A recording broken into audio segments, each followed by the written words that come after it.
இந்த கோவில் எடுத்துக்கிட்டீங்க அப்படின்னா சிவன் தான் வந்து வீட்டு இருக்காரு. திரிகோணேஸ்வரர், மாதுமையாள் இவங்களோட தான் இந்த கோவில் அமைப்பு வந்து இருக்குது. இந்த Okay. கோவிலோட தீர்த்தம் அப்படின்னு பாத்தீங்கன்னா பாவநாசம் ம். அப்படின்ற தீர்த்து தான் வந்து இந்த கோவில்ல வந்து கொடுக்கறாங்க. ஓகே. ஸோ அதே மாதிரி நீங்க சொன்ன மாதிரி பாவங்களை போக்கக்கூடிய அந்த பேர்லயே இருக்கு பாருங்க. ஸோ பாவங்களை போக்கக்கூடிய ஒரு தீர்த்தமாக இந்த இடம் வந்து இருக்கும். நிறைய வந்து நம்ம நிறைய தப்பு பண்றோம், நம்ம நிறைய விஷயங்கள் செய்றோம், நம்ம தெரியாத தப்புக்கு கூட நிறைய தண்டனைகளை வந்து நம்ம அனுபவிக்கிறோம் அப்படின்னா இந்த இடத்துக்கு வந்து அந்த தீர்த்தம் குடிச்சா நிறைய பேருக்கு பாவங்கள் நீங்கிறதாகவும் சொல்லப்படுது. அப்படி ஒரு முக்கிய தீர்த்தமாகவும் அது பார்க்கப்படுது.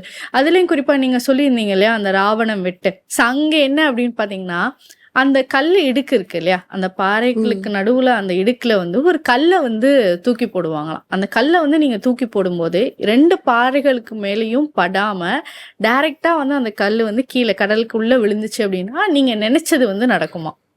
அப்படி அந்த இடத்துல வந்து பாறைகள்ல பட்டுச்சு அப்படின்னா நீங்க நினைச்சது நடக்காதான். ஸோ அப்படிங்கிற ஒரு விஷயமும் அங்க வந்து ஃபாலோ பண்றாங்க. வித்தியாசமான ஐதீகமா இருக்கு. கண்டிப்பா. ஸோ இதுவுமே பார்க்கும்போது எனக்கு ரொம்ப வித்தியாசமாக இருந்தது. ஸோ ஒருவேளை நம்மளும் போனோம் அப்படின்னா கல் தூக்கி போட்டு பார்க்கணும், நம்ம நினைக்கிறதும் நடக்குதா இல்லையா அப்படின்னு.